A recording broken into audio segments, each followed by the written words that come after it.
حضرت فضیل بن عیاض رحمۃ اللہ علیہ ڈاکو تھے، اور نرے ڈاکو نہیں تھے، ڈاکوؤں کے سردار تھے۔ تو ارشاد فرماتے ہیں کہ میرا طریقہ یہ تھا کہ میں ایک پورے قافلے کی صورت میں حملہ کرتا تھا تو لوگ ڈرا کرتے تھے اگر کہ فضیل بن عیاض کے ڈاکوؤں نے حملہ کیا تو پھر نہیں بچتے۔ ایک دن گزر رہا تھا تو ایک قاری صاحب آیت پڑھ رہے تھے، لا تقنطوا من رحمت اللہ، اللہ کی رحمت سے کبھی نا امید نہ ہونا، ان اللہ یغفر الذنوب جمیعا، بے شک وہ سارے ہی گناہ معاف کر دے گا۔ آپ فرماتے ہیں میرے دل میں بات اثر کر گئی، ماننا ہے نا۔ جس نے نہیں ماننا اس نے 6666 آیتوں کا ترجمہ پڑھ کے بھی توجہ نہیں کرنی۔ آپ ارادہ کریں نا، آپ اپنی دل کی زمین کو زرخیز بنائیں۔ فرماتے ہیں میں فوراً وہ آیت سنی تو میں رویا، اور میں وہ حافظ صاحب کے پاس چلا گیا، ان سے اجازت لی، ان کے کمرے میں داخل ہوا۔ میں نے کہا آپ نے ابھی آیت پڑھی ہے کہ اللہ سارے گناہ معاف کر دے گا؟ تو جس بندے نے کئی سال ڈاکے ڈالے ہوں، بیٹیاں روتی رہتی ہوں پر وہ مال لے کے آ گیا ہو، مائیں واسطے دیتی رہتی ہوں پر وہ لوٹ کے نکل آیا ہو، اب جی اگر وہ بندہ بھی سچے دل سے توبہ کرے تو اللہ معاف کر دیتا ہے۔ تو آفو جی کہنے لگے میں کون ہوتا ہوں تمہیں کوئی تفسیر بتانے والا، میں نے تو قرآن کی آیت پڑھی ہے، میرا رب کہتا ہے لا تقنطوا من رحمت اللہ، تم نے مایوس نہیں ہونا، تم آ جانا، معافی مانگ لینا، ان اللہ یغفر الذنوب جمیعا، اللہ سارے ہی گناہ معاف فرما دے گا، اللہ سارے گناہ۔ تو یہ تو اللہ فرما رہا ہے۔ فضیل بن عیاض کہتے ہیں میں نے کہا ختم ہو گئی بات، توبہ بھائی۔ واپس آیا تو وہ میرے ساتھ جو تھے نا ان سے میں نے کہا سردار نیا تلاش کر لو بھائی۔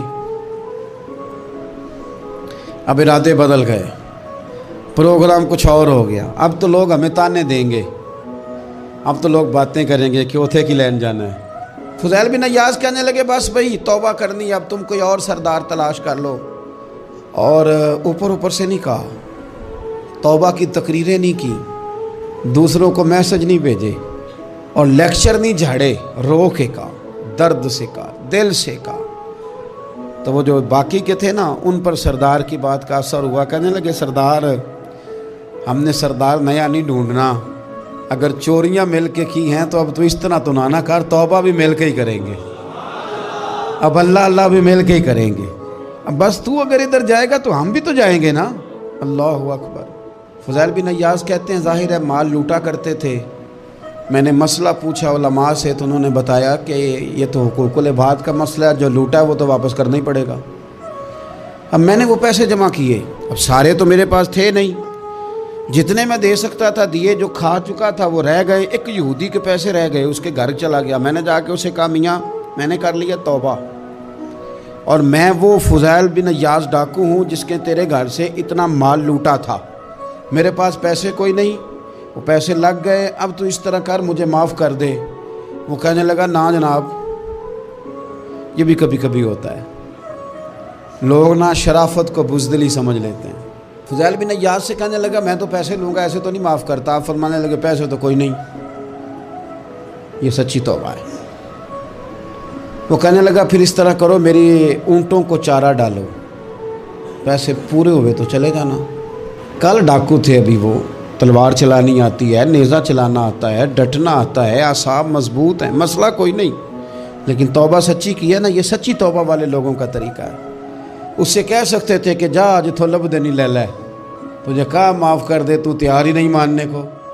حضرت فضیل بن عیاض کہنے لگے اگر اونٹوں کو چارہ ڈالنے سے تو معافی دیتا ہے نا تو میں تیرے اونٹوں کو چارہ ڈالنے کو بھی تیار ہوں۔ کیوں کہ راضی اللہ کو کرنا ہے، اپنے ضمیر سے بوجھ اتارنا ہے، بندوں کے سامنے سرخرو نہیں ہونا، اللہ کے حضور ہونا ہے۔ توبہ کا مطلب ہے رب کی بارگاہ میں سرخرو ہونا، بندوں کے سامنے نہیں۔ حضرت فضیل بن عیاض سے کہنے لگے ڈالیں گے تیرے اونٹوں کو چارہ، کیوں نہیں ڈالنا۔ 2-4 دن چارہ ڈالا تو وہ یہودی ایک دن کہنے لگا کہ یہ نا ٹھیکریوں سے بڑی ہوئی تھیلی ہے، یہ تو ذرا اٹھا کے لا۔ حضرت فضیل بن عیاض نے اٹھا کے اسے دی، جب اس نے کھولی تو اشرفیوں کی بھری ہوئی تھی۔ تو آپ فرمانے لگے تو کہہ رہا تھا ٹھیکریاں اٹھا کے لا۔ کہنے لگا میں تورات بڑی پڑھتا ہوں، عالم ہوں، میں نے تورات میں پڑھا تھا کہ مسلمان جب سچی توبہ کر لیں گے نا تو رب ٹھیکریوں کو بھی سونا بنا دیا کرے گا، پھر یہ مٹی کے ڈھیلے اشرفیاں بنا کریں گے، تو میں نا تیری توبہ چیک کر رہا تھا، یہ اس میں نے روڑے بڑے ہوئے تھے، لیکن تو اٹھا کے لایا، تو تیری توبہ بھی سچی ہے اور تمہارا دین بھی سچا ہے۔ اب اس طرح کر، معافی اس شرط پہ دوں گا کہ مجھے کلمہ پڑھا تاکہ میں بھی مسلمان ہو جاؤں۔